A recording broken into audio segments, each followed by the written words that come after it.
E chegou a hora do grande debate aqui no Expresso CNN. Eu lembro a você que o quadro é um grande sucesso na CNN americana e um novo modelo, aqui no nosso país. O nosso objetivo sempre é apresentar temas relevantes, com visões diferentes sobre o mesmo assunto. Tudo para que você construa a sua opinião, para que você construa a sua forma de pensar.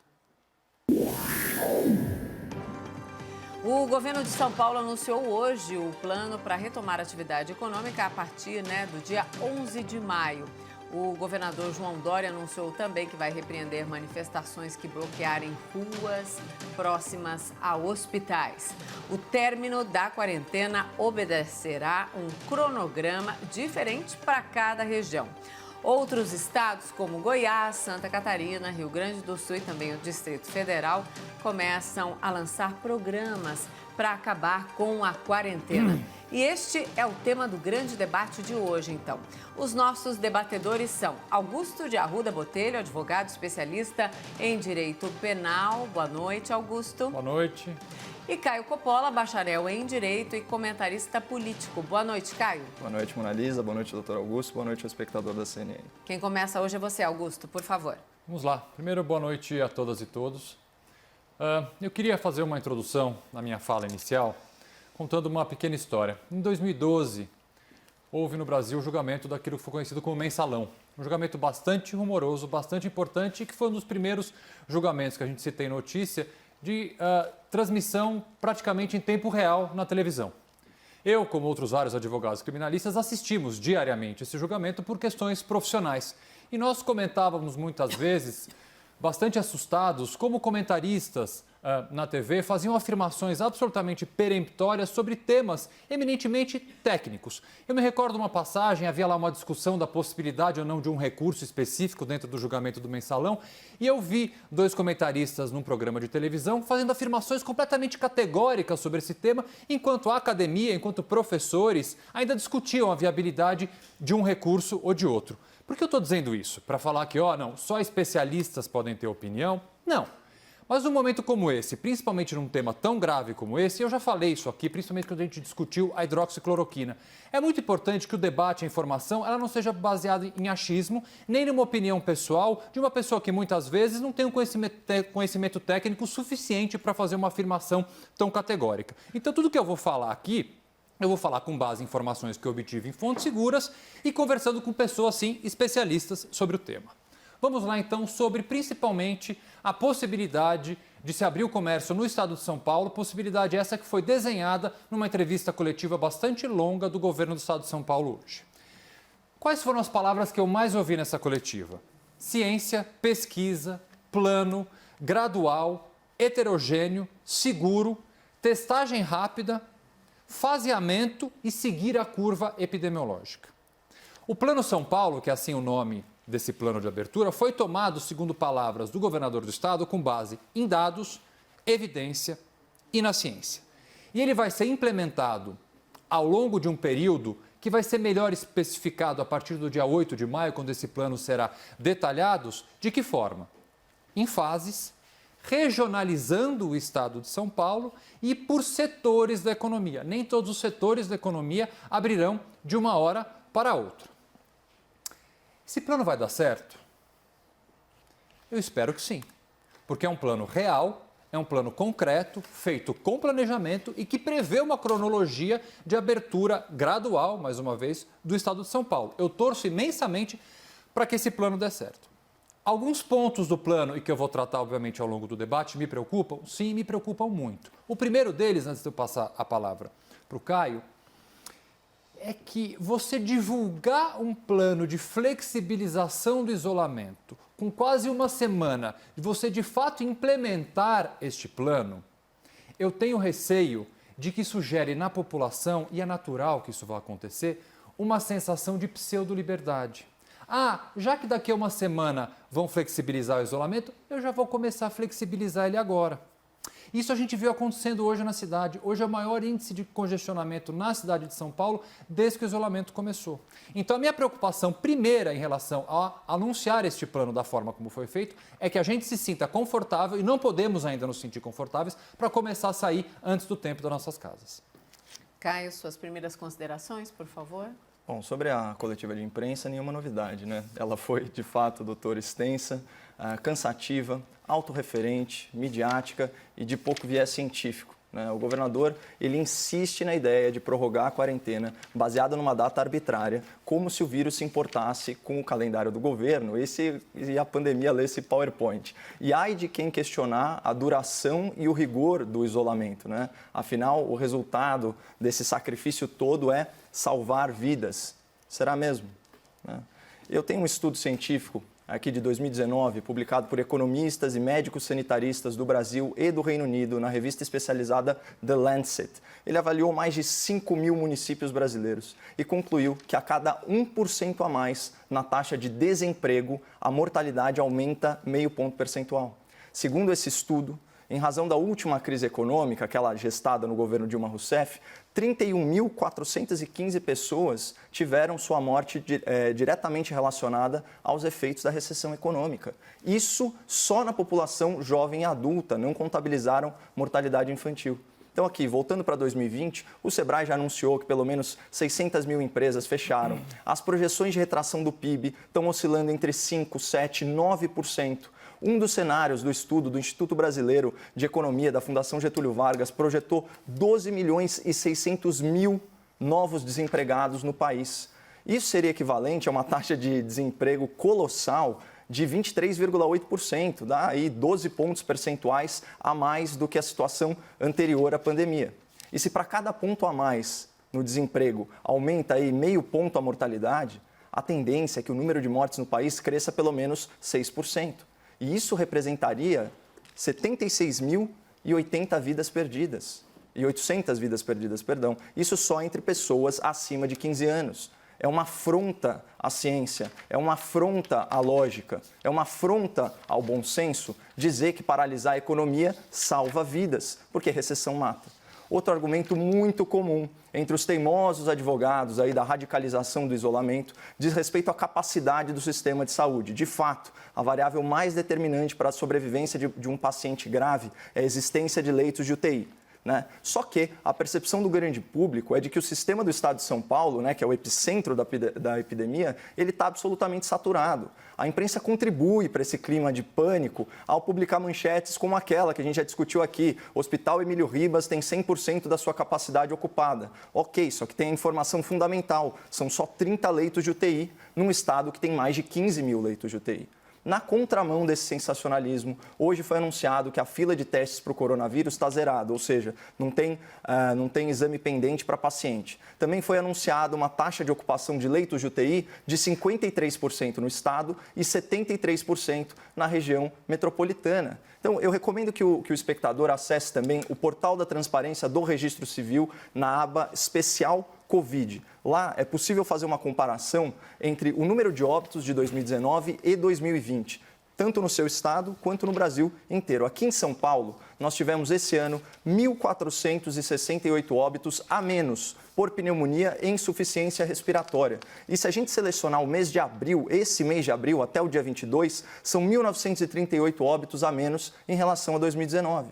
Ou seja, pelo menos aqui em São Paulo, o sistema de saúde está operando dentro de parâmetros razoáveis, ele está longe de colapsar. E as autoridades, elas tiveram tempo de sobra, tempo e dinheiro de sobra, para aumentar a nossa capacidade hospitalar. Então, se houver uma tragédia nessa pandemia, para mim, a maior culpada será a má gestão pública. Por isso, fica cada vez mais difícil para o cidadão engolir que prefeitos e governadores estão salvando vidas, não é trancafiando as pessoas em casa. O que é certo é que muitos deles estão contratando sem licitação, rolando a dívida dos seus estados, se articulando para as eleições de 2020 até 2022 e posando de governadores responsáveis. Mas, enfim, já me alonguei muito. Você, espectador, é o melhor juiz para decidir se o seu prefeito ou o seu governador está realmente tão preocupado em salvar vidas. Augusto, um elemento para o debate de vocês, na constatação que você colocou de que a movimentação na cidade de São Paulo hoje, evidentemente, é muito maior. Estamos aqui no coração, né, da cidade de São Paulo, na Avenida Paulista. E uma frase para vocês colocarem no debate também, frase proferida hoje pelo governador de São Paulo. Ele orientou novamente a Secretaria de Segurança Pública para impedir qualquer fechamento de rua ou avenida de São Paulo, impedir com força policial, especialmente a Avenida Paulista. As pessoas estão na rua e o governador dizendo que vai aumentar a fiscalização para impedir fechamentos de rua. Bom, vamos lá. Antes de contestar, adoraria contestar ponto por ponto da fala do Caio, acho que não vai dar tempo de contestar, porque tem realmente uma série de informações simplesmente absolutamente equivocadas. Mas eu vou voltar a tratar do Plano de São Paulo e das preocupações que eu tenho em relação ao Plano de São Paulo, que mais uma vez eu espero que dê certo. Primeiro, esse plano é baseado, obviamente, em dados. Todo e qualquer plano de abertura no mundo inteiro, ele tem que ser baseado em dados. Nossos dados são suficientemente claros e seguros para a gente fazer um estudo se baseando em dados? Essa é a primeira pergunta. Há um número gigantesco, nós sabemos disso, de subnotificações. Então, como montar um plano a médio, curto ou longo prazo, sabendo que a gente tem um problema de subnotificação e um problema nos dados? Esta é a primeira pergunta que eu faço, a primeira preocupação. A segunda, o estado de São Paulo fez uma comparação com outros vários estados, na verdade, países do mundo, dizendo que o nosso isolamento não é um isolamento tão grande, nós já atingimos um nível não tão alarmante como outros países. Essa comparação já foi feita, inclusive, aqui durante o debate e está se comparando bananas com laranjas, porque muitos dos isolamentos feitos em outros países não têm relação nenhuma com o nosso isolamento feito aqui na cidade de São Paulo. O nosso isolamento, ele não é compulsório, ele não é obrigatório, é um isolamento voluntário. Obviamente, o mercado está fechado, mas você não é obrigado a ficar trancafiado na sua casa e só pode sair da sua casa com uma autorização, coisa que em vários países da Europa isso aconteceu. Então, o nosso isolamento é diferente de uma série de outros países da Europa que agora estão reabrindo. Então, são essas preocupações que eu vou colocando. Por outro lado, a coletiva hoje do Estado de São Paulo nos trouxe algumas informações que são bastante relevantes, que tiram um pouco essa sensação de aprisionamento que nós estamos sentindo. E um dado que me chamou bastante atenção é de que 74% da economia de São Paulo está aberta.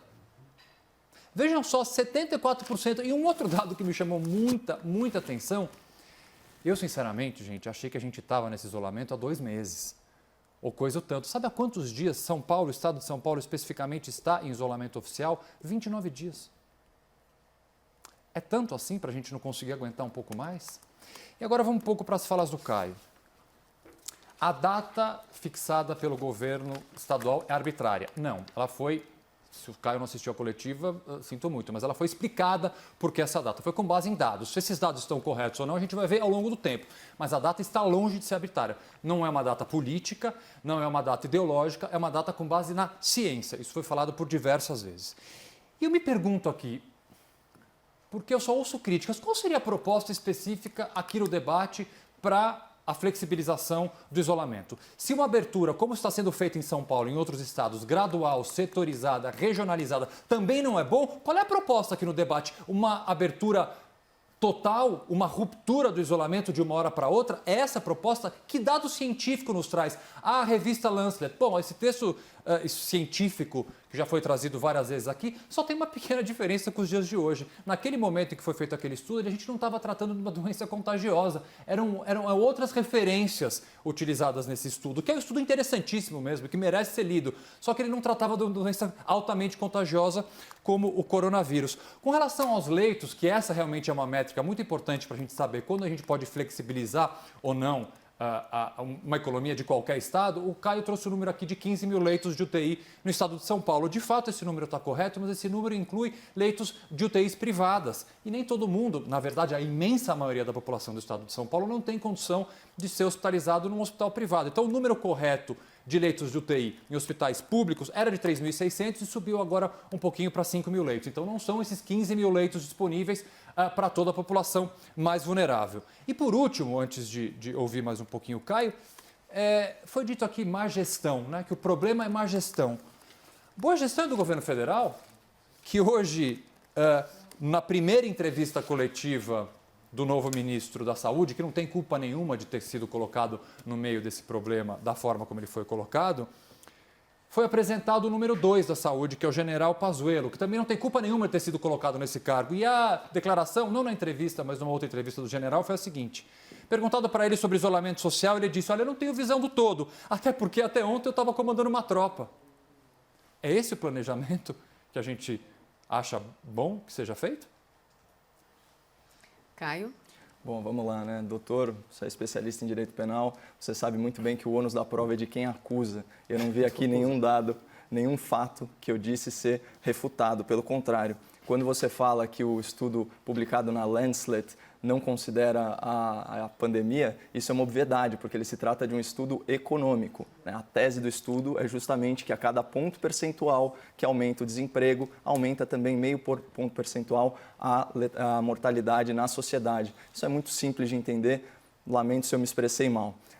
Outra coisa que eu acho importante a gente colocar, você falou sobre os leitos públicos e privados. Existe um acordo entre os grandes hospitais, né, aqui do estado de São Paulo e o governo do estado de São Paulo para compartilhamento de leitos, né? Inclusive, existe uma tabela do SUS nesse sentido. Então, numa situação emergencial, as pessoas dos hospitais públicos são direcionadas para os hospitais privados e você sabe muito bem disso. Então, o número a ser contabilizado é sim o número total de leitos de UTI. Infelizmente, você não considera a gravidade de uma paralisação econômica de 29 dias. Né? 74% da cidade está aberta, cara. Calma, já vou contestar esse dado também. Você não considera a gravidade, a interpretação do dado, a gravidade de 29 dias de paralisação. A gente está falando de um mês.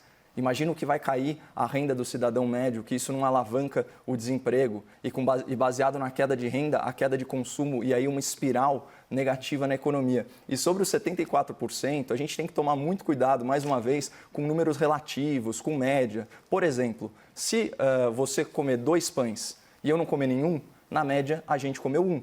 E você vai estar muito satisfeito, de barriga cheia, exatamente como você está nessa pandemia, e eu vou estar passando fome.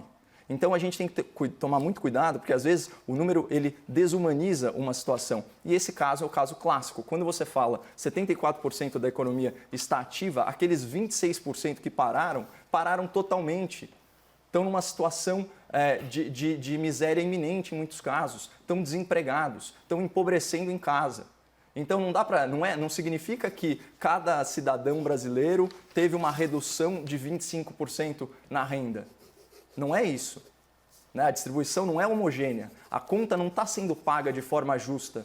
Tem gente arcando com 100% do ônus. E aqui o destaque principal, né? Quem menos está participando do pagamento dessa conta são aquelas velhas elites do funcionalismo público, especialmente as elites políticas, né? Que têm imunidade financeira ao vírus, né? Não abriram mão de 1 centavo dos seus vencimentos.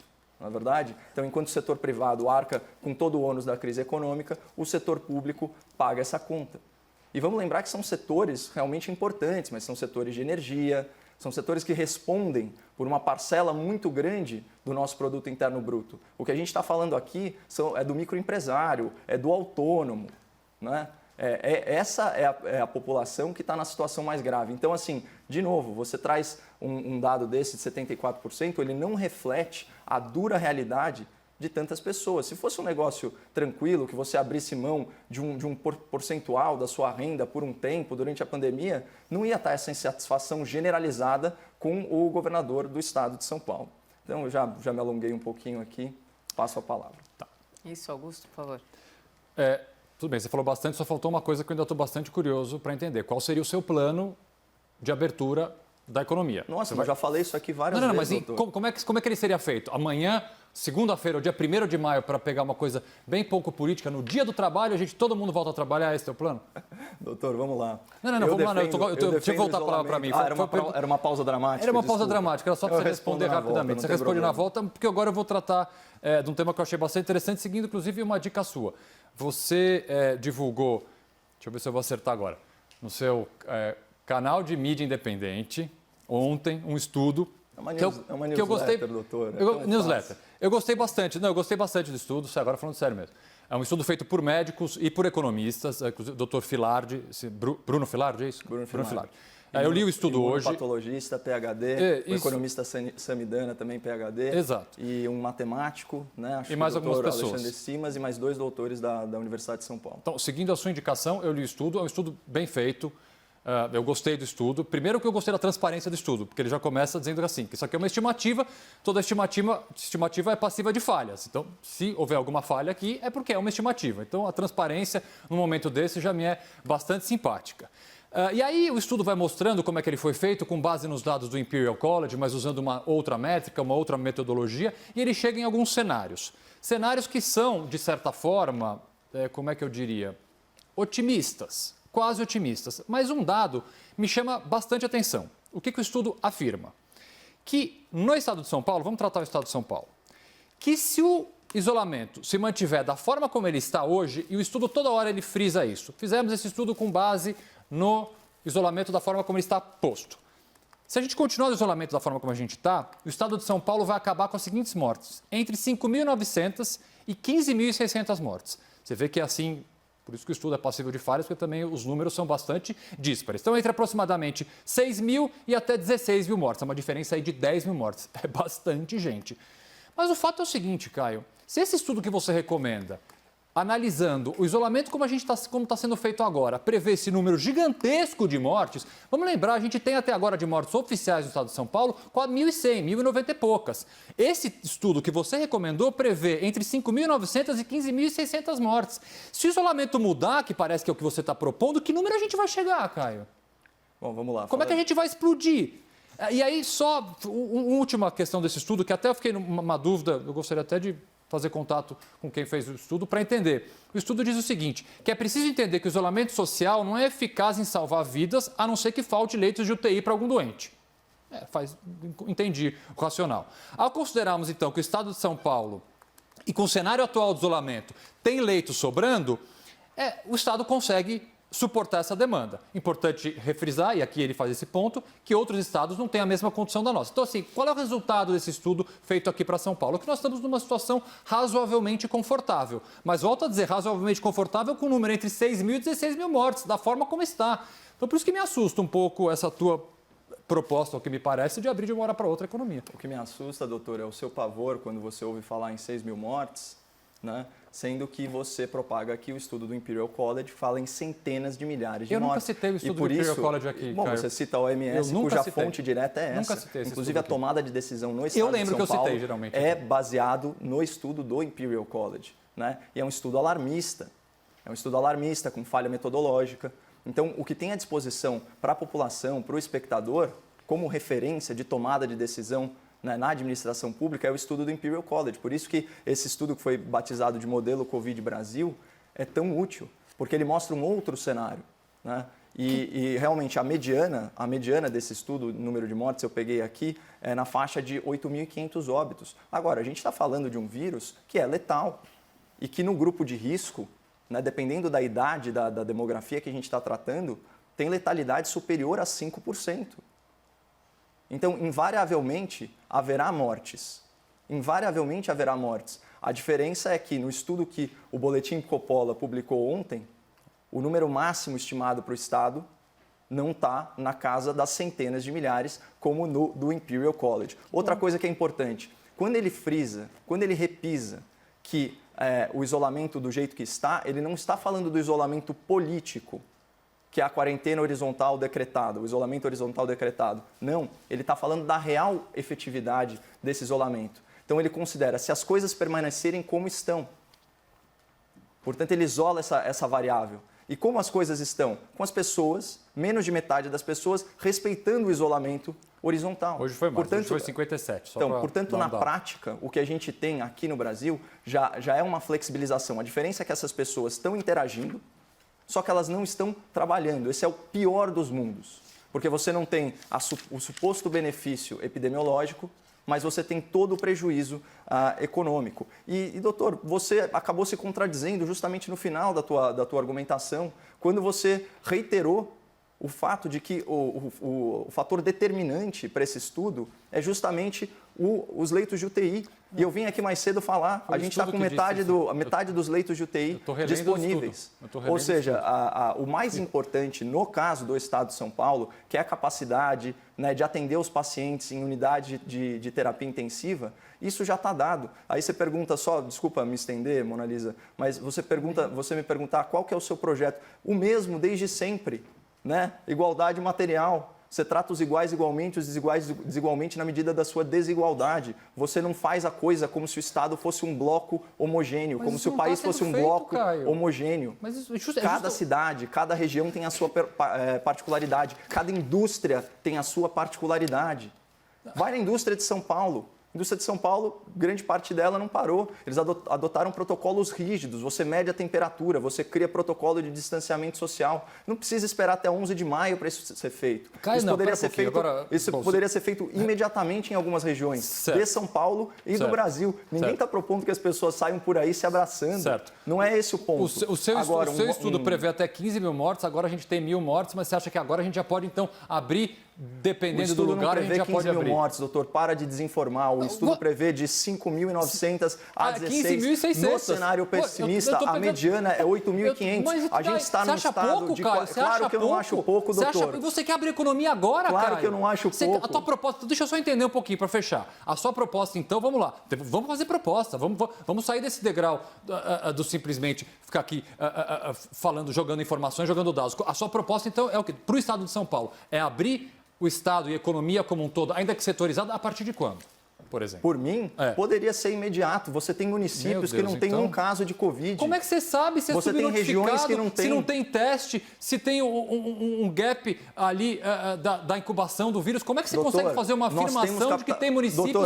sem pessoas infectadas? Você fala aí nas 6 mil mortes e tal. Como é que você pode fazer uma afirmação dessa? Você sabe quantas pessoas morreram em 2019 por insuficiência respiratória? Caio, eu não vou entrar nessa, pelo amor de Deus. Então, exatamente, são milhares e milhares. Os números são muito maiores. Insuficiência respiratória não é contagiosa, Caio. Doutor, eu sei. O que eu estou dizendo para você é que números em escala, quando você trata de uma população de 46 milhões de pessoas, 5 mil pessoas para uma doença letal, que na verdade a grande dificuldade com a Covid é justamente a alta taxa de transmissibilidade. A letalidade dela é inferior, por exemplo, a H1N1 e tantas outras enfermidades que a gente já enfrentou. Mas que seja, doutor, o problema não é esse. O problema é a alta taxa de transmissibilidade, é a saturação do sistema de saúde. E óbvio que quando a gente fala em escala, se a gente tem uma população de 46 milhões de pessoas e houver 6 mil mortes, a gente lamenta cada uma delas, mas isso não é um número astronômico. Não é um número astronômico. É um número super baixo. Não é um número baixo também, eu só gostaria... É muito populista esse argumento. Eu só gostaria... Não, populista é a sua fala, mas agora ela não foi populista, agora ela foi bem concreta. Você propõe que a gente abra a economia a partir de agora. Pelo menos você teve a transparência. Eu proponho a flexibilização do isolamento, doutor. Agora, imediata. Eu acho transparente você se posicionar dessa forma. Já pode ser flexibilizado. Há várias cidades já flexibilizando. Você falou bastante, deixa eu continuar. Nem mesmo o governo federal chega a propor isso. Na verdade, hoje o ministro da Saúde disse o seguinte, que ele vai desenhar um plano de saída.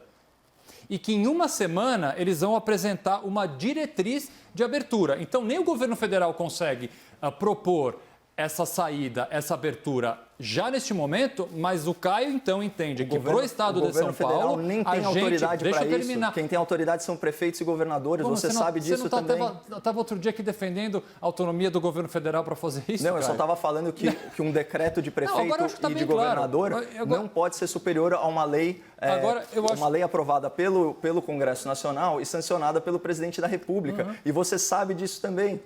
Você sabe disso também, que aquela decisão foi sem pé nem cabeça, que ela atropelou a Constituição. Certo. Agora, ninguém está falando numa abertura drástica e radical da economia. Eu sou uma pessoa conservadora, eu sou contra radicalismos. Agora, o radicalismo é justamente essa imposição de quarentena horizontal, na qual o governador chega a cogitar, num delírio aí ditatorial, de prender e multar pessoas que vão às ruas. né? Quando a gente fala que 74% da economia já ainda está funcionando, de certa forma, isso por si só já reflete um estado de flexibilização. Quando as pessoas desrespeitam as ordens do governador na ordem de metade da população, isso por si só já mostra uma flexibilidade da economia. Tá, então será que a gente não pode estender isso a outras regiões e a outras profissões e a outros setores? Feito. Vamos lá, vamos voltar a um dado concreto. Caio, se da forma... o Augusto tem que ocupar o tempo agora, porque vamos lá. Se da forma como o isolamento está sendo sendo feito em São Paulo, nós temos esses números bastante já assustadores, sim, de ocupação de leitos de UTI. Bom, o Hospital Emílio Ribas só tem 30 leitos de UTI. Bom, mas são 30 pessoas morrendo na UTI. Se aparecer mais uma morrendo, não vai ter onde ser internada. Então, 30 pessoas, para mim, importam. Então, não importa se são 30 ou são 300 leitos. O que importa é que a ocupação está em 100%. O número de leitos pouco importa. Se eu tiver um hospital no interior com um leito de UTI e esse leito está ocupado, é uma pessoa que não vai poder ocupar e vai morrer. Ela não pode ir para um outro hospital, Caio. Agora eu vou falar, porque eu estou cansado de ouvir besteira, agora eu vou falar. Imagina, agora eu vou falar. Agora você escuta um pouquinho que você vai falar. Não estou torcendo. Você acabou de falar isso. Imagina. É assim, é uma insensibilidade profunda. A proposta do Caio ficou bem claro aqui hoje, para que fique transparente, eu acho bom, é fazer, ainda que de forma gradual. Agora, o que mais gradual, Caio, que é a proposta do governo do Estado, de apresentar hoje um plano que vai ser melhor detalhado no dia 8 e gradualmente a partir do dia 11 a gente vai começar a abrir a economia do Estado mais populoso e com maior economia do Brasil, que está parado há, infelizmente, 29 dias, mas ao mesmo tempo só 29 dias. Muito diferente de outros vários países que tiveram um isolamento compulsório, não um isolamento voluntário como é o nosso. Demais, porque eu já trouxe aqui para você. Então, o que você pretende? Conforme aumentar o desemprego, mais gente vai morrer. É simples assim. E outra coisa, eu não acho que São Paulo vai perder a capacidade ou vai colapsar o seu sistema de saúde. Debatedores, quando eu chamo, vocês têm que parar de falar. Só para ficar bem claro. O debate é legítimo, mas não um em cima do outro. Então, por favor, agora o Augusto complementa e depois o Caio rebate, mas essa é a última vez que eu digo, quando eu chamar, vocês têm que me ouvir e atender o que eu estou pedindo. Por favor, então, Augusto. Eu vou trazer uma outra reflexão para a gente tentar mudar um pouco a tônica. Qual é a minha preocupação, inclusive com a possibilidade dessa abertura gradual, feita em dados, em ciência, em estudo, que o governo do Estado de São Paulo está fazendo. Outros estados estão fazendo de forma mais abrupta. E me preocupa bastante, especificamente o estado de Santa Catarina, que hoje a gente assistiu um vídeo bastante assustador de um shopping center em Blumenau, e todas as pessoas entrando e desrespeitando as regras que foram impostas de distanciamento no decreto que abriu. Você via, tinha lá uma das informações que era 1,5 metro de distância entre as pessoas. E no vídeo, claramente, você pode perceber que isso, no primeiro dia de abertura, não foi respeitado. Mas o que me preocupa é que se a gente abre muito cedo e a gente tiver que fechar de novo, na história recente do estudo dessa pandemia em outros países, isso acaba gerando para a economia um problema ainda maior. O economista Fábio Klein explicou isso, e eu achei bastante interessante a explicação que ele fez, que uma descoordenação e um abre e fecha da economia, que pode acontecer. Se a gente abrir cedo demais, a gente pode ter uma nova onda de infecção e a gente vai ter que, daqui a 1 mês, 2 meses, sei lá quanto, porque a vacina vai demorar para chegar ainda, a gente vai ter que fechar de novo. E o que ele explica? O que acontece isso com a economia? Ao invés da economia crescer em forma em V, ela vai crescer em W, o que para ele é muito pior do que a gente abaixar muito a economia, mas abrir e realmente recuperar a economia. Esse vai e volta do comércio, esse vai e volta da indústria, que pode ser que aconteça, caso a gente use uma estratégia errada, ele pode ser muito mais grave, muito mais danoso para a economia do que um isolamento, aqui já é uma análise minha, não do Fábio Klein, um isolamento mais longo, para a gente ter certeza que menos pessoas vão precisar ocupar leitos hospitalares, e no momento que a gente sai desse isolamento, aí sim a economia consegue de uma vez só se ressurgir. Então é outro ponto que eu queria trazer, porque é uma outra preocupação que ficou para trás aqui, que eu não consegui trazer para o debate. Caio, por favor. É só de uma desonestidade intelectual flagrante você querer colocar a pecha no seu debatedor, ainda mais eu, que reiteradamente falo que a minha grande preocupação sempre é o custo em vidas humanas, colocar a pecha em mim de que eu não me importo com os pacientes no leito de UTI, você sabe disso. Não adianta tergiversar e dar uma carga emocional para uma discussão que, em última análise, ela é técnica, ela tem que sopesar efeitos econômicos, efeitos da gestão pública, principalmente na área da saúde, e efeitos na epidemiologia. O que a gente está verificando agora é que a situação, por incrível que pareça, está sob controle no estado de São Paulo. né? A gente vê, os números eles ainda têm muita subnotificação, os números ainda são um pouco erráticos, mas a gente vê uma linha de queda no número de mortes diário aqui em São Paulo. Tomara que essa tendência se mantenha por mais tempo. De qualquer forma, um denominador comum nos estudos é que, havendo disponibilidade de leitos de UTI, a pandemia é controlável, porque apesar de não ter vacina, como você bem colocou, há tratamentos experimentais, né, que de fato estão baixando a carga viral. Isso dá mais tempo, né, para o sistema imunológico do paciente reagir ao vírus. Então, o que é determinante é a quantidade de leitos de UTI. Se o próprio governo do estado, em coletiva, fala que tem metade desses leitos à disposição, certo? E se a gente está percebendo que a sociedade já não está respeitando a quarentena, mas de uma forma ruim, porque não está nem trabalhando, né?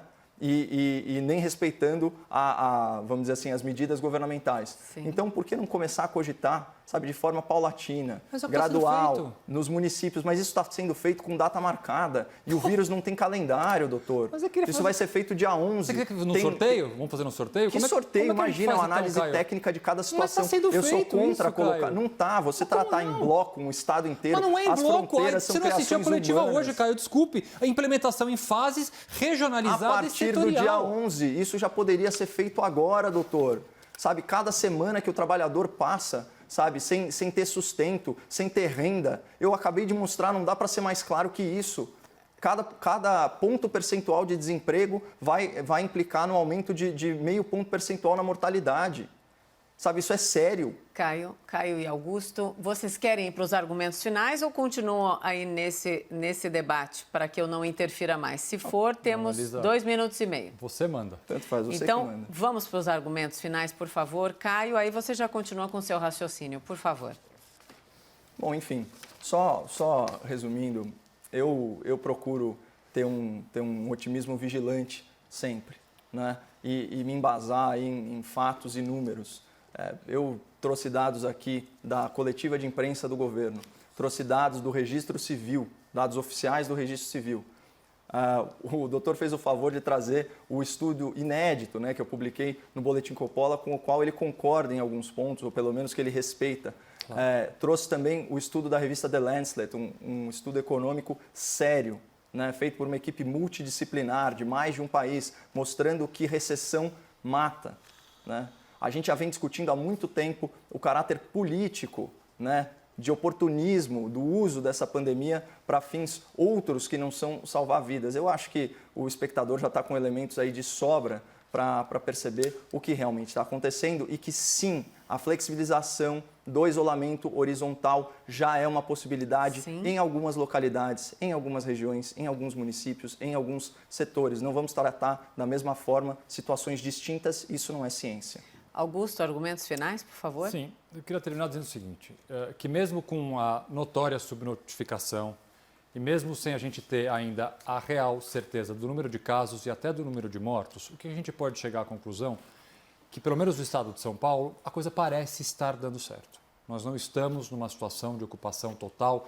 de leitos de UTI em vários hospitais, apesar da dificuldade de muitos hospitais, apesar do problema que vários hospitais e vários médicos estão passando neste momento. Mas a situação ainda é controlada, ao contrário, infelizmente, de outros estados, como Amazonas e Ceará, que tem uma situação muito pior do que a nossa. Se está dando certo, gente, por que não esperar entre a proposta aqui apresentada no debate de começar a flexibilizar já e a proposta do governo do estado, que até dia 11, são aí quase 15 dias. Eu acho que se a gente já aguentou 28 dias nessa situação, não custa nada aguentar mais 15 dias, olhar os dados e ver se a gente consegue, aos poucos, tentar voltar ao mínimo de normalidade, mantendo o máximo de pessoas vivas. Até lá vocês pedem vale-refeição para o doutor.